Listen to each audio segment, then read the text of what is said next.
আজকের খুতবাটি অত্যন্ত প্রয়োজনীয় একটা বিষয় নিয়ে, যা সকলেই জানে এবং সকলেই শুনে থাকে, আর জানিয়ে প্রায় সকল মুসলিমই অভিযোগ করে থাকে। আর তা হলো উম্মার মাঝে ঐক্য এবং আমাদের সকলের একতাবদ্ধ হয়ে অবিচ্ছিন্ন একটি ভ্রাতৃত্বের সম্পর্ক গড়ে তোলা। এটা এমন বিষয় যা আপনি প্রতিদিনই লঙ্ঘিত হতে দেখবেন। আর আমরা সকলেই জানি যে উম্মার মাঝে দুর্বলতা এসেছে ঐক্যের অভাব থেকেই। যদি আমরা একটা ঐক্যবদ্ধ শক্তি হতাম, এমনকি 4টি পরিবার ঐক্যবদ্ধ হলে, 4টি গোত্র ঐক্যবদ্ধ হলে, 4টি শহর ঐক্যবদ্ধ হলে, 4টি দেশ ঐক্যবদ্ধ হলে সেটা একটা শক্তিতে পরিণত হয়, তাহলে গোটা পৃথিবীর 20% মানুষ সম্পর্কে আপনি কি বলবেন? তো এটা এমন একটা দুর্বলতা যা সম্পর্কে আমরা সকলেই অবগত। একই সাথে যখন আমরা ইসলামের শত্রু এবং এই উম্মার শত্রুদের ক্ষমতা এবং শক্তিমত্তা নিয়ে কথা বলি, যখন আমরা ইসরায়েলের মতো গণহত্যাকারী উন্মাদদের কথা চিন্তা করি, যা বিশ্ববাসীর চোখের সামনে নির্বিচারে গণহত্যা চালিয়ে যাচ্ছে, আর মুসলিমরা দাঁড়িয়ে দাঁড়িয়ে তা দেখছে, আমাদের মাঝে হতাশা আসে নিজেদের দুর্বলতার জন্য। কিন্তু আপনি হতাশ হওয়ার মাধ্যমে আর রাগান্বিত হওয়ার মাধ্যমে এর সমাধান করতে পারবেন না। কেন আমরা পক্ষাঘাতগ্রস্ত হয়ে রয়েছি? এই প্রশ্নটির সবচেয়ে যুক্তিসঙ্গত উত্তর হলো, আমরা ঐক্যবদ্ধ নই, আমাদের একক কণ্ঠ নেই, আমরা একক সত্তা হিসাবে কথা বলি না। আর আপনি সেটা অর্জনই বা করবেন কিভাবে? এটা অর্জন করা কি প্রায় অসম্ভব বলে মনে হয়। শত্রুদের উপায় উপকরণগুলোর কথা আপাতত ভুলে যান। যারা উম্মার অনিষ্ট চায় তাদের অর্থনৈতিক, প্রযুক্তিগত, অর্থসংস্থানগত, সামরিক উপায় উপকরণগুলোর কথা ভুলে যান। সেটা এমনকি বড় কোনো সমস্যাও না। প্রকৃত সমস্যা হলো আভ্যন্তরীণ সমস্যা। প্রকৃত সমস্যা হলো আমাদের নিজেদের ভিতরে যা রয়েছে। আমি উম্মার ঐক্য নিয়ে ভাষা কোনো বক্তব্য দিয়ে ক্ষান্ত হতে চাই না, কারণ আপনারা এরকম হাজার হাজার বক্তব্য শুনেছেন, আমিও শুনেছি। এজন্য আমি আসলেই সমস্যার গোড়া থেকে শুরু করতে চাই। আসুন বিষয়টা নিয়ে ভিন্নভাবে চিন্তা করি। ধরুন আপনি চমৎকার একটা ভূমি দেখতে পেলেন, যেখানে কোনো কিছু জন্মাচ্ছে না, এটাতে কোনো কিছু জন্মাচ্ছে না। আর আপনি বলছেন, এখানে কেন কিছু জন্মাচ্ছে না? কি হলো এই ভূমিটার? আপনি তো কোনো বীজ বপন করেননি, আপনি মাটির যত্ন নেননি, আপনি সেচ দেননি, আর এখন অভিযোগ করছেন যে এখানে কিছু জন্মাচ্ছে না কেন? আপনি বীজ বপন করলেন, সেচ প্রদান করলেন, পর্যাপ্ত সূর্যের আলো নিশ্চিত করলেন, এটাও নিশ্চিত করলেন যে নিয়মিত পোকামাকড় এবং আগাছা পরিষ্কার করা হচ্ছে। যদি আপনি তা না করেন, তাহলে অভিযোগ করার কোনো অধিকার আপনার নেই। আর যদি আপনি তা করেন, যদি আমি তা করি, সেক্ষেত্রেও আমি গতকাল একটা বীজ বপন করে আজকেই বলতে পারি না যে আমার গাছ কোথায়, কেন আমি কোনো গাছ দেখতে পাচ্ছি না, এরপর তা ভুলেই গেলেন। কেন আমি দুশ্চিন্তা করছি? আমার এত খেয়াল করারই বা দরকার কি? পরিপক্ক চিন্তা এভাবে কাজ করে না। এভাবে আমরা শক্তি অর্জন করব না। আপনাকে একটা বিষয় তত্ত্বাবধান করতে হবে, উন্নতি সাধন করতে হবে, আবাদ করতে হবে, এরপরে অবশেষে আপনি ফলাফল পাবেন। আমরা এখানে মুসলিম ঐক্য নিয়ে কথা বলছি। একটা মুহূর্তের জন্য মুসলিমদের কথা ভুলে যান। এমন মানুষদের কথা চিন্তা করুন যারা আল্লাহ এবং রসুল সাল্লাল্লাহু আলাইহি ওয়াসাল্লামের ভালোবাসার জন্য ঐক্যবদ্ধ না। এমন মানুষদের কথা চিন্তা করুন যারা অর্থের প্রতি ভালোবাসার কারণে ঐক্যবদ্ধ। মাল্টিবিলিয়ন ডলার কর্পোরেশনগুলোর কথা চিন্তা করুন। ওকে, তাদের রয়েছে ভিন্ন ভিন্ন বিভাগ, ভিন্ন ভিন্ন অবস্থান, ভিন্ন ভিন্ন অফিস। আবার সেই অফিসগুলোর ভিতরেও আভ্যন্তরীণ কোন্দল রয়েছে। সেই মানুষগুলো একে অপরের সাথে একত্র নয়, বরং তারা একে অপরের অনিষ্ট করার চেষ্টায় রত। তো এই কোম্পানিগুলো কি করে? তারা মাল্টিমিলিয়ন ডলার ব্যয় করে টিম বিল্ডিং, কোম্পানির সংহতি রক্ষার অনুশীলন, অফিস পার্টি এবং এই ধরনের সকল কার্যক্রম পরিচালনা করে, শুধুমাত্র কর্মচারীরা যাতে একে অপরের সাথে ঐক্যবদ্ধ থাকে, যাতে একে অপরের সাথে অন্তর্গত কোন্দলে না জড়ায় এবং একে অপরের সাথে একত্রতা অনুভব করে। কিন্তু এই পেশাজীবীদেরকে ঐক্যবদ্ধ করার পেছনের কারণটি কি? এই প্রকৌশলীদের, প্রোগ্রামারদের, হিসাবরক্ষকদের, ডিজাইনারদের, সকল মানুষদেরকে যা ঐক্যবদ্ধ করেছে তা হলো আমাদের সকলকে আরও বেশি অর্থ উপার্জন করতে হবে। আর বছর শেষে তারা কি উদযাপন করে? আমাদের বিক্রয় 20% বৃদ্ধি পেয়েছে। এটাই আমাদেরকে ঐক্যবদ্ধ করেছে। এজন্যই আমরা অদম্য একটা শক্তি। তাদের চিন্তায় এই অর্থনৈতিক উদ্দীপনাটাই তাদেরকে ঐক্যবদ্ধ করেছে। এটাই তাদের সম্পূর্ণ প্রেরণাকে তাড়িত করে। তো প্রথম একটা বিষয় আমি আপনাদেরকে বলতে পারি যে এমন মানুষ রয়েছে যারা অন্যথায় একে অপরকে ঘৃণা করত, কিন্তু অভিন্ন একটা উদ্দেশ্যে তারা একতাবদ্ধ। আর কখনো কখনো সেই অভিন্ন উদ্দেশ্য তেমন গুরুত্বপূর্ণ নাও হতে পারে। এটা হতে পারে শুধু অর্থ অথবা শুধু খ্যাতি, হতে পারে দুইজন খেলোয়াড় যারা একে অপরকে ঘৃণা করে, কিন্তু তারা একই দলে থেকে এক হয়ে চ্যাম্পিয়নশিপের জন্য লড়াই করে। তারা একই দলে ঐক্যবদ্ধ থাকার অভিনয় করছে। সে বল পাস করা থেকে বিরত থাকবে না এজন্য যে অপর ব্যক্তিটিকে সে পছন্দ করছে না। আর যদি সে এটা করে তাহলে তার ক্যারিয়ার শেষ। তারাও দলবদ্ধ থাকার অভিনয় করে। কিন্তু এই সকল অবস্থায়, আমার দেওয়া উদাহরণগুলোতে এই সকল অবস্থায় একটা বিষয় উপস্থিত: আন্তরিকতার অভাব। আমি শুধু তোমার সাথে ঐক্যবদ্ধ কারণ আমাদেরকে এই খেলায় জিততে হবে। আমি শুধু তোমার সাথে ঐক্যবদ্ধ কারণ আমাদেরকে পণ্য বিক্রয় করতে হবে। এর বাইরে তুমি পাহাড় থেকে নিচে পড়ে যাও, আমার কিছু যায় আসে না। এর বাইরে আমি তোমার সাথে এক কক্ষেও থাকতে চাই না। তুমি যে যুক্তি প্রদান করো আমি সেগুলো সহ্যও করতে চাই না। বুঝতে পারছেন? এখানে বস্তুগত একটা উদ্দেশ্য রয়েছে যা মানুষকে ঐক্যবদ্ধ করেছে। এটা না হলে তারা পরোয়াই করতো না। যখন আপনি রাজনীতির কথা চিন্তা করেন, আপনি ডেমোক্রেটিক এবং রিপাবলিকান পার্টি নিয়ে চিন্তা করেন এবং প্রায় গুরুত্বহীন ইন্ডিপেন্ডেন্স পার্টি নিয়ে চিন্তা করেন, কিন্তু এই দলগুলো নিয়ে যখন চিন্তা করেন আপনি মনে করেন যে ডেমোক্রেটরা সকল ঐক্যবদ্ধ, রিপাবলিকানরা সকল ঐক্যবদ্ধ, কিন্তু একই দলের ভিতরের এই লোকগুলো একে অপরকে অপছন্দ করে।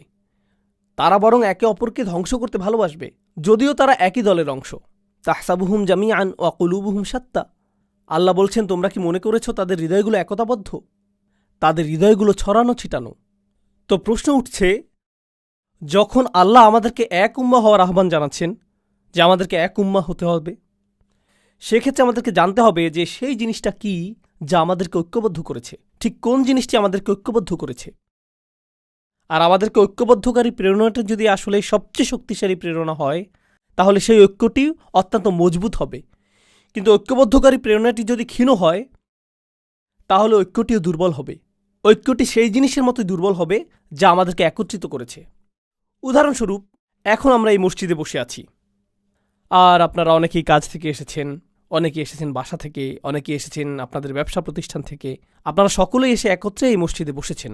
পুরুষেরা আছেন, নারীরা রয়েছেন, শিশুরা রয়েছে, আর আমরা সকলেই যারা এখানে একত্রিত হয়েছি, আমরা ঐক্যবদ্ধ হয়েছি আল্লাহর ইবাদত করার অভিপ্রায় নিয়ে। এজন্যই আমরা ঐক্যবদ্ধ হয়েছি। কিন্তু এই আলোচনার পরে আমরা সকলে পৃথকভাবে ফিরে যাব। তো যদিও এখানে আমরা কয়েকশো মানুষ থাকি, কয়েক হাজারও থাকি, আমরা একত্রিত হয়েছি ঠিকই, কিন্তু আসলে আমরা 1000 স্বতন্ত্র ব্যক্তি। আমরা আসলাম এবং একসাথে একটি কাজ করলাম, তারপর আমরা চলে গেলাম, এটুকুই। এটা ঐক্যের বহিঃপ্রকাশ নয়, এটা হলো সম্মিলিত একটা উদ্দেশ্যের বহিঃপ্রকাশ। আমাদের শুধু সম্মিলিত একটা উদ্দেশ্য ছিল। আমাদের সকলের উদ্দেশ্য ছিল জুমার নামাজ আদায় করা, এটুকুই। এটুকুই। এটা দ্বারা এটা বোঝায় না যে এই সম্প্রদায়টি ঐক্যবদ্ধ। কোনোভাবেই এটা প্রদর্শন করে না। এখানে আমাদের উদ্দেশ্য হলো ইবাদত করা। কিন্তু আপনি যদি শুধু একটি উদ্দেশ্য দ্বারা ঐক্যবদ্ধ হন, আর এটাই যদি হয় সব, তাহলে যখনই সেই উদ্দেশ্য সমাপ্ত হবে আপনার ঐক্যও শেষ হয়ে যাবে। অন্য আর কিছুর প্রয়োজন হবে না। আমি শুধু চাই যে আমার সন্তানেরা মসজিদে যাক। আমি শুধু চাই যে আমার সন্তান কিছুটা কোরআন শিখুক। আমি শুধু কোনোভাবে ইসলামের সাথে সম্পর্ক অনুভব করতে চাই, এটুকুই। যদি এটাই আপনার উদ্দেশ্য হয়, তাহলে এটুকুই পাবেন। যখন সেটা পূরণ হবে, আপনার আর কোনো প্রয়োজন থাকবে না, আর কোনো লক্ষ্য থাকবে না। কোরআন ঐক্য সম্পর্কে সম্পূর্ণ ভিন্ন একটা চিত্র অঙ্কন করেছে। এটা কোনো একটা কাজের উপর নির্ভরশীল নয়। এটা বড় একটা ঈদের নামাজের উপর নির্ভরশীল নয়। আর প্রতি বছর আমি একই সাথে হাসি এবং কাঁদি যখন শুনি মানুষ ঈদ কবে উদযাপিত হবে তা নিয়ে মতবিরোধী লিপ্ত। কারণ একই দিনে আমাদেরকে ঈদ উদযাপনের ব্যাপারে ঐক্যবদ্ধ হওয়া উচিত। আমি এই বিষয়ে বলি, আসলেই কি তাই? যদি আমরা সকলেই একই দিনে ঈদ উদযাপন করি, সেটাই আপনার কাছে ঐক্য বলে মনে হয়? নামাজের সেই 20 মিনিট ঐক্য কি এটুকুই? আপনি এমনকি জানেনও না যে যেই মানুষটির পাশে আপনি ঈদের নামাজ পড়ছেন তার পরিবারের সদস্য হাসপাতালে ভর্তি রয়েছে। আপনি তা জানেন না। আপনি এটাও জানেন না যে এই ব্যক্তিটি ব্যবসায় ক্ষতির শিকার হয়েছে, অথবা এই ব্যক্তিটি তার বাবাকে হারিয়েছেন, অথবা তিনি কাজ হারিয়েছেন, অথবা স্বাস্থ্যগত সংকটের মধ্য দিয়ে যাচ্ছেন। আপনি জানেন না। তো ঐক্য আসলে কি? একটা ছবি যা প্রদর্শন করে যে অনেক মানুষ একসাথে দাঁড়িয়ে রয়েছে, এটাই ঐক্য। আমার যুক্তিতে এটা ঐক্যের কৃত্রিম এবং অর্থহীন মানদণ্ড। আর সেজন্যই যখন আমরা অভিযোগ করি যে আমাদের ঐক্য নেই, আমাদের সেই অভিযোগও অর্থহীন। এটা আমার দেয়া উদাহরণটির মতোই। আপনি একটা ভূমির সামনে দাঁড়িয়ে আছেন যেখানে কিছু জন্মাচ্ছে না, আর আপনি বলছেন, হেই, এখানে তো কোনো কিছুই দেখছি না, কেন আমার জন্য কিছু জন্মানো অবস্থায় নেই? ইতিমধ্যেই তো আমার বাগানে প্রবেশ করার কথা। না না না, যদি আপনি বাগানের মালি হতে প্রস্তুত না হন, সেক্ষেত্রে অভিযোগ করার কিছুই নেই।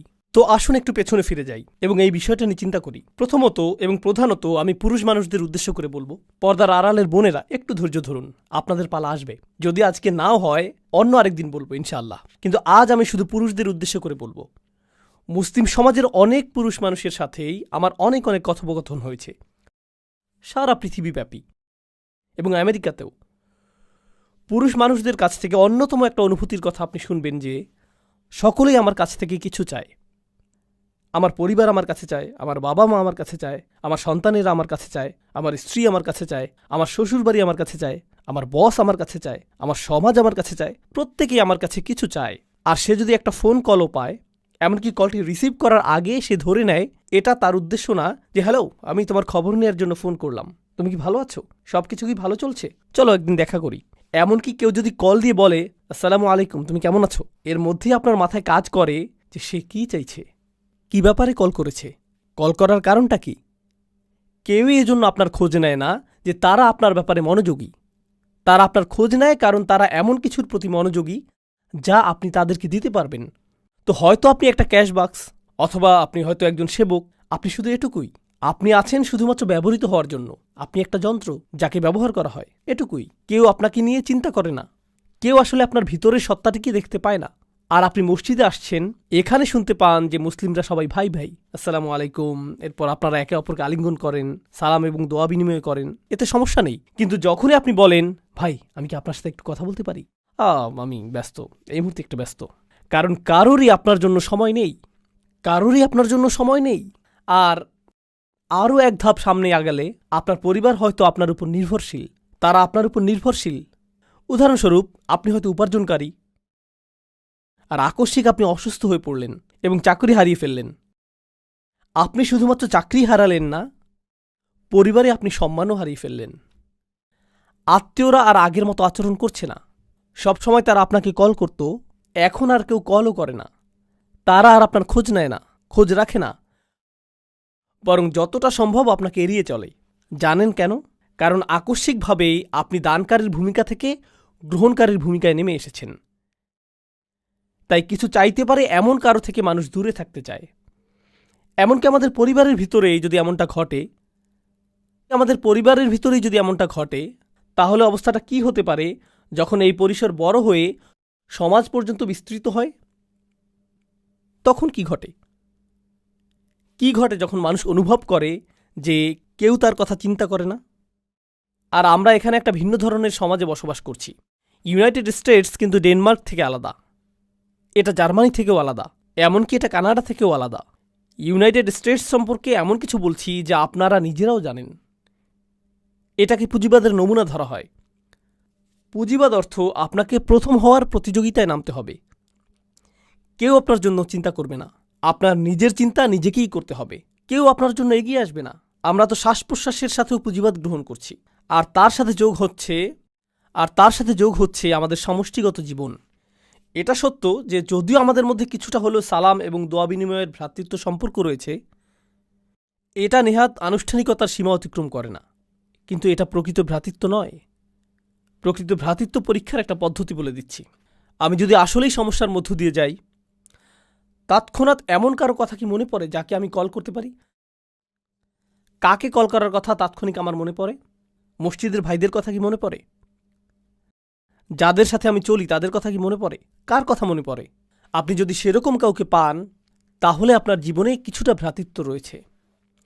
কিন্তু আপনি যদি দুইবার ভাবেন এই ব্যক্তিকে বললে সে আমার সম্পর্কে কি ভাববে, এই ব্যক্তিকে বললে সে কিভাবে এটা আমার বিরুদ্ধে ব্যবহার করবে, আপনাকে যাচাই বাছাই করতে হয় আপনার সমস্যাটি কোনো ব্যক্তিকে খুলে বলবেন কিনা, কারণ আপনি নিশ্চিত না যে সে এই কথা আরও 20 জনের সাথে বলে বেড়াবে কিনা।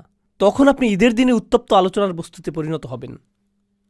জানেন ওই ভাইটি আমাকে কি বলেছে, কি ঘটেছে তার সাথে? ও মাই গড! আপনি অন্য কারো উপভোগের গল্পে পরিণত হতে চান না, এই জন্য নিজের মুখ বন্ধ রাখেন। জানেন এর অর্থ কি? আপনার জীবনে ভ্রাতৃত্ব অনুপস্থিত। একজন ইমানদার অপর ইমানদারকে যে সতর প্রদান করার কথা, সেটা আপনার নেই, আপনার তা নেই। আসুন আরও এক ধাপ এগিয়ে যাই, সেই আয়াতটিতে যাওয়ার আগে যা আমি আসলেই আপনাদের সাথে শেয়ার করতে চাই। আরেক ধাপ এগিয়ে যাই। আমাদের সমাজে এমন তরুণ অথবা বৃদ্ধ মানুষ রয়েছেন যারা ব্যর্থ হয়েছেন। ব্যর্থতাও জীবনেরই অংশ। আপনি কোনো পরীক্ষায় অকৃতকার্য হলেন, এটা ঘটতেই পারে। চাকুরির পরীক্ষায় ব্যর্থ হলেন, এটা ঘটতেই পারে। আপনি ধর্ম পালনে ব্যর্থ হতে পারেন। কোনো তরুণ হতাশার শিকার হয়ে মদ্যপান শুরু করতে পারে, এটা ঘটতে পারে। কেউ হারাম সম্পর্কে জড়িয়ে পড়তে পারে, এরপর ড্রাগ, মদ্যপান এবং এ জাতীয় আরও অন্ধকার পথ বেছে নিতে পারে, আরও খারাপ পথেও যেতে পারে। সে আরও নিচে চলে যেতে পারে। আপনি যদি আপনার শিশু সন্তানটিকে নিয়ে হাঁটেন আর শিশুটি পড়ে যায়, তখন আপনি কি করেন? আপনি তাকে তুলে নেন, তাকে মুছে দিবেন। যদি সে আঘাত পায়, সেখানে ব্যান্ডেজ লাগিয়ে দিবেন, অ্যান্টিসেপটিক লাগিয়ে দিবেন। তাকে সেরে ওঠার সুযোগ দিবেন যাতে সে সুস্থ হয়ে ওঠে। আমাদের সমাজে কি ঘটে, কি হয় যখন আমাদের পরিসরে কেউ নিচে পড়ে যায়? ও মাই গড, আস্তাগফিরুল্লাহ। এই যুগের তরুণদেরকে দেখো, জানো কি দেখলাম? আব্দুল করিম কি করেছে জানো? লা হাওলা ওয়ালা কুওয়াতা ইল্লা বিল্লাহ। আমি তাকে অমুক জায়গা থেকে বের হতে দেখলাম। ইন্না লিল্লাহি ওয়া ইন্না ইলাইহি রাজিউন। কেউ একজনের তার সাথে কথা বলা উচিত। জানেন বিষয়টা কি? সেই ব্যক্তিটি হয়তো একটি পাপ কাজ করেছে, আমি বলবো যে আপনি তার চেয়েও বড় পাপ কাজ করেছেন।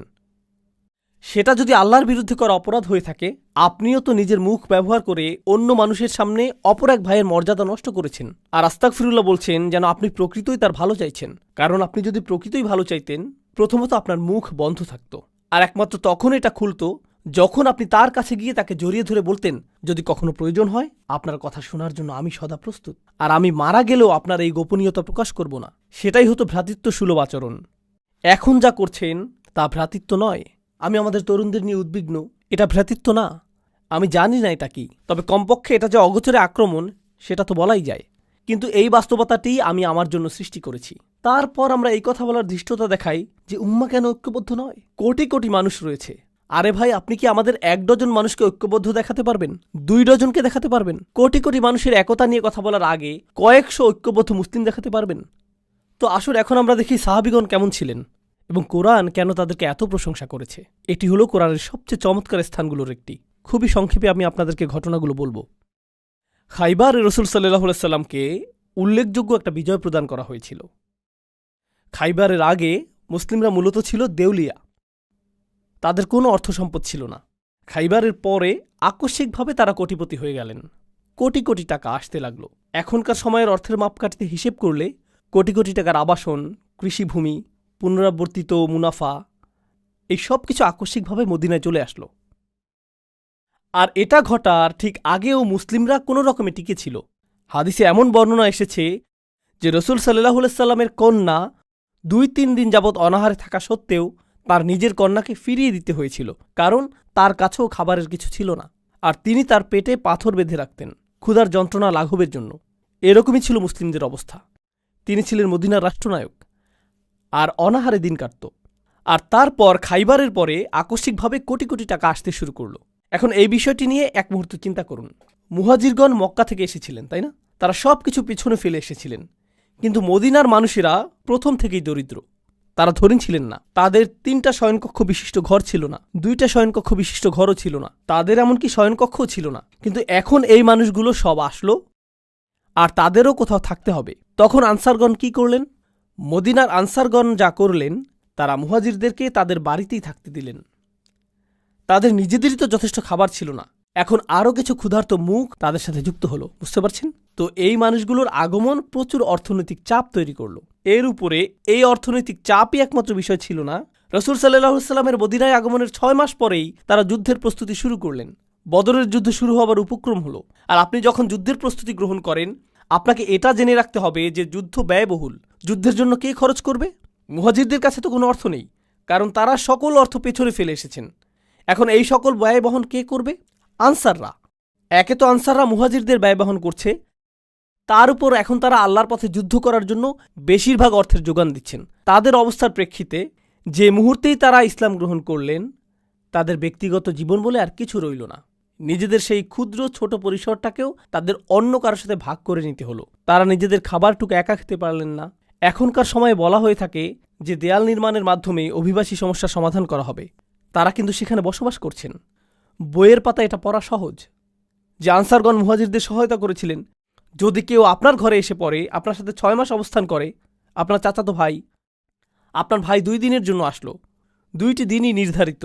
তুমি ঈদ করতে এসেছো, ঈদ শেষ, সামনের ঈদে দেখা হবে, সামনের ঈদে আমি বরং তোমার ঘরে আসব। কেউ আপনার ঘরে 6 মাস, 1 বছর অথবা অনির্দিষ্টকালের জন্য অবস্থানের সিদ্ধান্ত নিল। এক পর্যায়ে আপনি বিরক্ত হয়ে যাবেন, একসময় টানাপোড়েন শুরু হয়ে যাবে। ঠিক আছে, আপনি আমার ইসলামী ভাই, কিন্তু আপনি কি এখানে বসা থেকে বিরত থাকবেন? এটা আমার বসার স্থান। আপনি আমার ইসলামী ভাই, কিন্তু আমার যেই এক টুকরো চিকেন ছিল তাই আপনি খেয়ে নিলেন। এই কমলাটি কে নিয়েছে? এটা কে করেছে? কে সবকিছু এলোমেলো করে রেখেছে? ও আল্লাহ! এরকম শুরু হয়ে যাবে। তারা তো মানুষই, তারা তো মানুষ। এর উপরে তারা আবার একটি যুদ্ধের সম্মুখীন হলেন। আর বেশিরভাগ শহীদ বদর এবং উহুদে, বেশিরভাগ মানুষ যারা হত্যার শিকার হয়েছিলেন তারা ছিলেন আনসার, তারা ছিলেন মদিনার অধিবাসী। তো আমরা ব্যয় করছি, আমরা গৃহের অংশ ছেড়ে দিচ্ছি, আবার আমরা হত্যারও শিকার হচ্ছি। এই সব কিছু ঘটতে থাকলো, আর তারা দিয়েই গেলেন, দিয়েই গেলেন, দিয়েই গেলেন এবং দিয়েই গেলেন। সবশেষে কোটি কোটি টাকা আসতে লাগলো। খাইবারের যুদ্ধের পর তারা কোটিপতি হয়ে গেলেন। আমি যদি আনসারি হতাম, আমি তা না, আমি এখানে আমার কল্পনাকে ব্যবহার করছি, যদি আমি আনসারদের একজন হতাম, আমি বলতাম কুছ তো বাপাস মিলে, কিছুটা হলেও তো ফেরত পাবো। আমি ঘোষণার জন্য অপেক্ষা করছি, কারণ আমি অর্থ ব্যয় করেছি, নিজের বাসস্থানের অংশ দান করেছি, কিছুটা তো ফেরত পাবো, যেহেতু গনিমতের এই সম্পদ আমরা লাভ করেছি। এখন আয়াতটি লক্ষ্য করুন, মা আফা আল্লাহু আলা রসুলিহি, আল্লাহ যাই তার রসুলের মাধ্যমে অর্জন করার সামর্থ্য প্রদান করেছেন, মিন আহলিল কুরা, অর্থাৎ সেই শহরগুলো থেকে, যার অর্থ খাইবার, ফালিল্লাহ, তা আল্লাহর মালিকানাধীন। প্রথমত একটা অংশ হচ্ছে আল্লাহর উদ্দেশ্যে। এটা দিয়ে কি বোঝায় তা এখন বলবো না, অন্য এক সময় বলবো। ওকে, ঠিক আছে, আল্লাহর জন্য, আমি বুঝতে পেরেছি। এরপর অলির রসুল, পরের অংশটি যাচ্ছে রসুল সাল্লাল্লাহু আলাইহি সাল্লামের উদ্দেশ্যে, রসুল এবং তার পরিবার। ওকে, ঠিক আছে, এটা বেশ ভালো। ওয়াদিল কুরবা, নিকট আত্মীয়দের জন্য। ওয়াল ইয়াতামা, ইয়াতিমদের জন্য। আমি একজন আনসারি হয়ে তাকিয়ে আছি, ঠিক আছে, এতিমরা পাবে, আমি হয়তো এর পরে পাবো। ওয়াল মাসাকিন, গরিব মানুষেরা। ওকে, ঠিক আছে, গরিব মানুষদের পালা শেষ। এখন কি আমার প্রসঙ্গ আসবে? ওয়াবনিস সাবিল, যে মানুষেরা ভ্রমণরত, তাদের সাহায্য প্রয়োজন, কিছু অর্থ তাদের কাছেও যাবে। ঠিক আছে, তারপর এই আয়াতটির শেষে আল্লাহ বলছেন, মা আতাকুমুর রসুলু ফাখুযুহু, আল্লাহ রসুল তোমাদের জন্য যা নীতি নির্ধারণ করেন তা গ্রহণ করো। ওমা নাহাকুম আনহু ফান্তাহু, আর তিনি যা নিষেধ করেন তা থেকে বিরত থাকো। ঠিক আছে, এখন পরবর্তী আয়াত, পরবর্তী গ্রহীতার কথা আসছে। লিল ফুকারা ইল মুহাজিরিন আল্লাযীনা উখরিজু মিন দিয়ারিহিম ওয়া আমওয়ালিহিম ইয়াবতাগুনা ফাদলাম মিনাল্লাহি ওয়া রিদওয়ানা, কপরদকহীন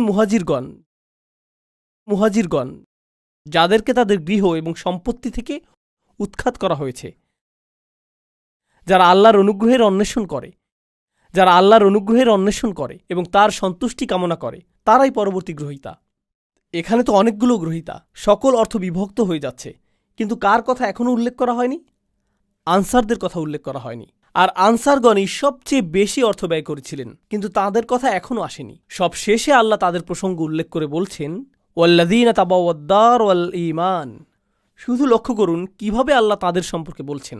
আমি এই সব কিছু বলছি শুধু এটা দেখানোর জন্য যে কি চমৎকারভাবে আল্লাহ তাদের সম্পর্কে বলেছেন। সেই মানুষেরা, তাদের ঘর এবং তারা পর্যাপ্ত স্থানের ব্যবস্থা করেছে। ঠিক যেভাবে আপনি আপনার ঘর উন্মুক্ত করেন, তারাও তাদের ঈমানকে উন্মুক্ত করেছিলেন।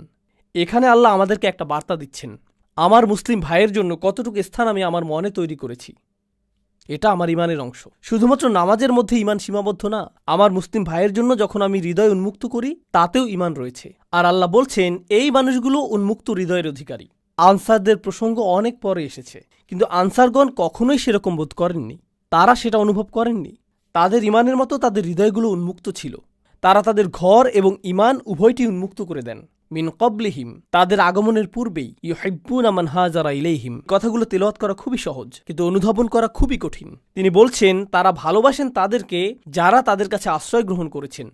ইয়া আল্লাহ, এটা যদি আপনার এবং আমার বিষয়ে বলা হতো, কথাটা এরকম হতো, তারা কোনো রকমের সহ্য করছে তাদেরকে যারা তাদের কাছে আশ্রয় গ্রহণ করেছে। তারা প্রায় তাদেরকে হত্যা করার দ্বারপ্রান্তে পৌঁছে গিয়েছে যারা তাদের কাছে আশ্রয় গ্রহণ করেছে। তারা কামনা করেছে যে যারা তাদের কাছে আশ্রয় গ্রহণ করেছে তারা যাতে নিজ এলাকায় ফিরে যায়।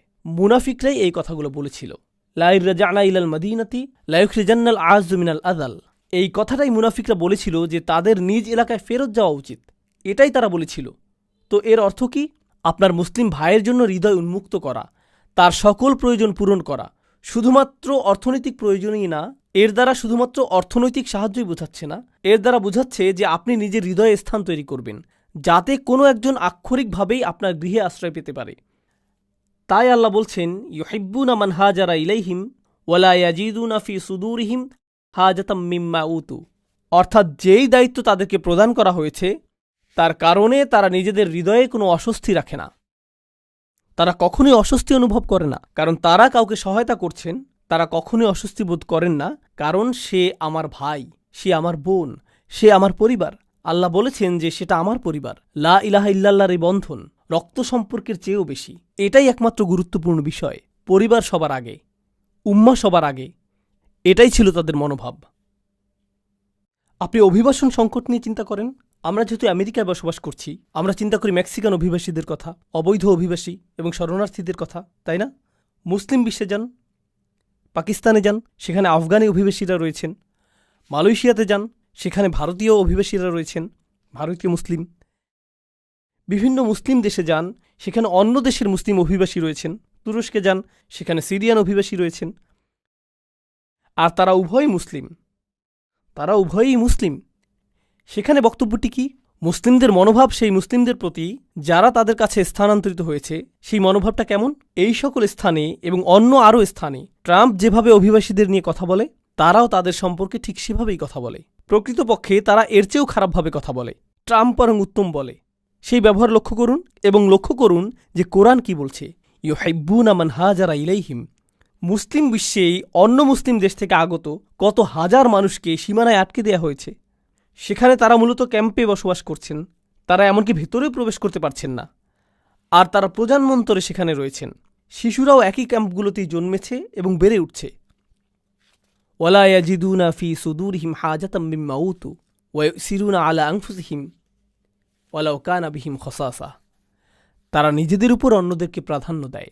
যদিও তারা নিজেরা অভুক্ত অবস্থায় থাকে, তারা নিজেদের উপরে অন্যদেরকে অগ্রাধিকার দেয়। তারা অন্যদের জন্য নিজেদের প্রয়োজনকে তুচ্ছ করে দেখেন, যদিও তারা অনাহারে থাকেন। এটা বেশ উঁচু মানদণ্ড। আল্লাহ বর্ণনা দিচ্ছেন যে পরিমাণ অর্থ এসেছে তা নির্ধারিত আল্লাহর জন্য, রাসূলের জন্য, দরিদ্র কপরদক্ষহীন মানুষদের জন্য, মুহাজিরদের জন্য। আর তারপর তিনি আনসারদের কথা অসাধারণভাবে বর্ণনা করলেন। এত দীর্ঘ আয়াত উৎসর্গকৃত হয়েছে শুধুমাত্র আনসারদের জন্য আর তাদের কৃতকর্মের জন্য। আর তিনি শেষ করেছেন এই বলে যে ওমা ইউকা শুহা নাফসিহি ফাউলাইকা হুমুল মুফলিহুন। যে নিজেকে লোভ ও স্বার্থপরতা থেকে রক্ষা করতে পারবে সেই সফল। আমার সুরক্ষা প্রয়োজন আমার নিজের একটা অংশ থেকে। আমার নিজের ভিতরে রয়েছে লোভ এবং স্বার্থপরতা। আমাদের সকলের মধ্যে এটা রয়েছে। আল্লাহ বলেছেন আমাদের ভেতরে সুহ রয়েছে আর আমাদের সুরক্ষা প্রয়োজন শুধুমাত্র শয়তানের কাছ থেকেই না, আমার সুরক্ষা প্রয়োজন আমার নিজের সুহ থেকেও। যে সকল মানুষ তাদের ভিতরের এই দুর্বলতা থেকে মুক্ত হতে পারবে তারাই সাফল্য অর্জন করবে। ফাউলাইকা হুমুল মুফলিহুন।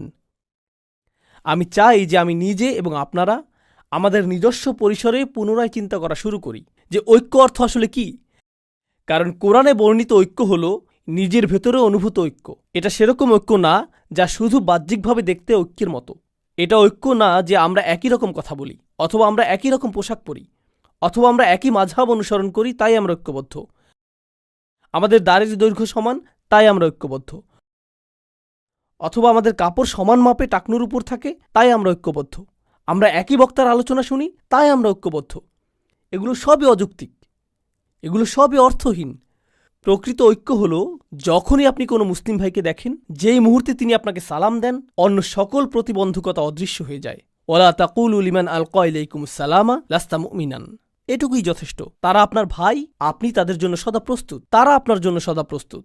আমরা ঐক্যের প্রকৃত অর্থ জানব না যদি আমরা এটা নির্মাণ না করি, যদি আমরা এটাকে লালন না করি। আর আপনি এবং আমি এটাকে লালন করতে পারব যদি আমাদের নিজেদের ব্যক্তিগত পরিসর থেকে ঐক্যের চর্চা সৃষ্টি করা শুরু করি এবং মানুষের সাথে সম্পর্ক তৈরি শুরু করি। এই বিষয়ে আমি সর্বশেষ একটি কথা বলবো। ইতিমধ্যেই বক্তব্য দীর্ঘায়িত হয়ে গিয়েছে। সর্বশেষ যে কথাটি বলবো তা হলো, আমি 18-19 বছর বয়স থেকেই মুসলিমদের মাঝে কাজ করছি। খুতবা, দার্স এবং সক্রিয় কার্যক্রমগুলোতে যুক্ত ছিলাম। এটা প্রায় 25-26 বছর আগের কথা। আমি এই কার্যক্রমে দীর্ঘ সময় ধরে সংযুক্ত। আমি অনেক হালাকায় যোগ দিয়েছি, অনেক ইমামের সাথে ঘুরে বেরিয়েছি এবং যারা ইসলামী সম্মেলনের আয়োজন করে এই মানুষদের পরিসরে যুক্ত ছিলাম। আর এই পরিসরে আপনি বন্ধুত্ব তৈরি করেন, তাদের সাথে আপনি কথা বলেন ইসলাম নিয়ে, আপনি কথা বলেন উম্মার সমস্যা নিয়ে, আপনি অমুক আয়াত নিয়ে কথা বলেন, আপনি অমুক হাদিস নিয়ে কথা বলেন, আপনি ইতিহাস নিয়ে কথা বলেন। জানেন এই 25 বছর যাবৎ আমার পরিসরের মধ্যে একটা জিনিস রয়েছে যা নিয়ে কেউ কথা বলেনি, আর আমিও এটা নিয়ে কারোর সাথে কথা বলিনি। আর তা হলো তাদের ব্যক্তিগত জীবনে তারা কি কি সমস্যার মধ্য দিয়ে যাচ্ছেন। আমার পরিসরের মধ্যে এমন মানুষ ছিলেন যারা সকল ধরনের সমস্যার সাথে লড়াই করে যাচ্ছিলেন। বিষণ্ণতা, দুশ্চিন্তা, এমনকি কখনো কখনো আত্মহত্যার চিন্তা, বিবাহ বিচ্ছেদের কষ্ট, সন্তান লালন পালন, ভিসা বাতিল হওয়া, সব ধরনের সমস্যা ঘটে যাচ্ছে। আপনার জানার বাইরে থেকে যাচ্ছে। কারণ তারা এটা জানে যে এসব বিষয়ে কথা বলার জায়গা এটা না। তাদের মনোযোগের কেন্দ্রবিন্দু হলো শুধু হালাকা। তাদের মনোযোগ হলো তুমি কি এই প্রোগ্রামটা করতে পারবে, এটাই তাদের মনোযোগের বিষয়, এটুকুই। আর তুলনা করার জন্য আমি খ্রিস্টানদের একটা গির্জায় গিয়েছিলাম, শুধু দেখার জন্য যে তারা কি করে। এক বুধবার রাতে গিয়েছিলাম, এখানকার স্থানীয় একটা গির্জা। তারা গোল হয়ে বসে, প্রথমে 5-7 মিনিট তারা গান গায় এবং এই জাতীয় কিছু কাজ করে। এরপর 1 ঘন্টা অতিবাহিত করে। জানেন সেই 1 ঘন্টায় তারা কি করে? সেখানকার পাদ্রী একজনকে বললেন, এই তোমার নাম কি? আমার নাম ফ্রাঙ্ক। তোমার নিজের সম্পর্কে কিছুটা বলো ফ্রাঙ্ক। এটা এটা এটা এটা তোমার এমন কি কোনো বিষয় আছে যার জন্য আমরা সবাই প্রার্থনা করতে পারি? হ্যাঁ, আমার মেয়ে আমার সাথে কথা বলে না, সেজন্য প্রার্থনা করুন। সকলে আসুন ফ্রাঙ্কের জন্য প্রার্থনা করি। পরবর্তী ব্যক্তি, পরবর্তী মহিলা, তুমি কি সমস্যায় রয়েছ? আসো তোমার জন্য প্রার্থনা করি। কল্পনা করতে পারেন তারা এভাবে কথা বলছে, আর এই মানুষগুলো একে অপরকে চিনেও না। সব শেষে তারা একে অপরকে আলিঙ্গন করলো। এরপর এক ব্যক্তি এসে বলল, আমার মেয়ের সাথেও আমার একই রকম অবস্থা ছিল, আমরা কিন্তু যোগাযোগ রাখতে পারি, মাঝে মাঝে এই বিষয়ে কথা বলতে পারি, এটা অনেক বড় প্রাপ্তি। আর আমি বিস্মিত হয়ে এটা দেখছিলাম। আমাদের সত্য ধর্মের অনুসারী হওয়ার কথা ছিল, আমাদের হওয়ার কথা ছিল আদিল্লাতিনা আলাল মুমিনিন, আমাদের হওয়ার কথা ছিল ইউসিরুনা আলা আনফুসিহিম। আমি দেখলাম যে এই সবগুলো আয়াতই এমন মানুষেরা চর্চা করছে যারা আমাদের ধর্মের ভিতরের কেউ না। আর এত বছর ধরে আল্লাহর ঘর মসজিদে এবং মুসলিম পরিবেশে থেকেও আমি এটা দেখিনি। যা আছে তা খুবই সামান্য। আমাদেরকে যত্নশীলতার সাথে লালন করতে হবে, ভ্রাতৃত্বের লালন করতে হবে। এখান থেকেই ঐক্য আসবে। এটা বক্তব্য, আলোচনা এবং ভিডিও থেকে আসবে না। এটা আসবে যখন আপনি এবং আমি আসলেই সম্পর্ক তৈরি করব, গভীর সম্পর্ক। আল্লাহ আমাদেরকে একটি খাঁটি ঐক্যের অধিকারী মানুষে পরিণত করুন, আর আমাদেরকে একে অপরের প্রতি আন্তরিক করে দিন। তিনি আমাদের সম্পর্কের কৃত্রিমতা ও কপটতা দূর করে দিন এবং সবচেয়ে শক্তিশালী, গভীর এবং অকৃত্রিম সম্পর্ক দিয়ে তা প্রতিস্থাপিত করে দিন। বারাকাল্লাহু লি ওয়া লাকুম। আসসালামু আলাইকুম।